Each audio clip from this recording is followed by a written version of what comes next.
একদিন বাকি একদিন ত্রয়োদশ যে জাতীয় সংসদ নির্বাচন, এই নির্বাচন সুষ্ঠুভাবে আয়োজনের ক্ষেত্রে আপনার কোনো বক্তব্য আছে কিনা? যে সুষ্ঠুভাবে আয়োজন ক্ষেত্রে এই পর্যন্ত আমরা যা দেখতেছি মাঠের অবস্থা ভালো, তবে কিছু কিছু অনাকাঙ্ক্ষিত যে ঘটনা দেখতে পাচ্ছি তখন আমাদের মনের মধ্যে উদ্বেগ সন্দেহ সৃষ্টি হয় যে আসলে প্রশাসন শেষ পর্যন্ত নিরপেক্ষ থাকতে পারবে কিনা।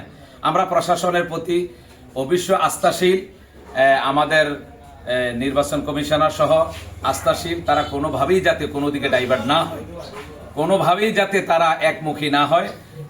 এই দেশটা বৈষম্যকে আমরা মানে বৈষম্যহীন একটা দেশ দেখার জন্য যেই রক্তপাত ঘটেছে, যে আন্দোলন ঘটেছে, এটা কোনোভাবে যাতে বিঘ্নিত না হয়, কোনো দিকে যাতে একদিকে ঝুঁকে না পড়ে, সবাইকে সমানভাবে যাতে সুযোগ দেওয়া হয়, এটা আপনাদের মাধ্যমে আমরা পুরা জাতিকে এবং প্রশাসনকে আমরা অনুরোধ করবো ইনশাআল্লাহ। আরেকটা কোশ্চেন,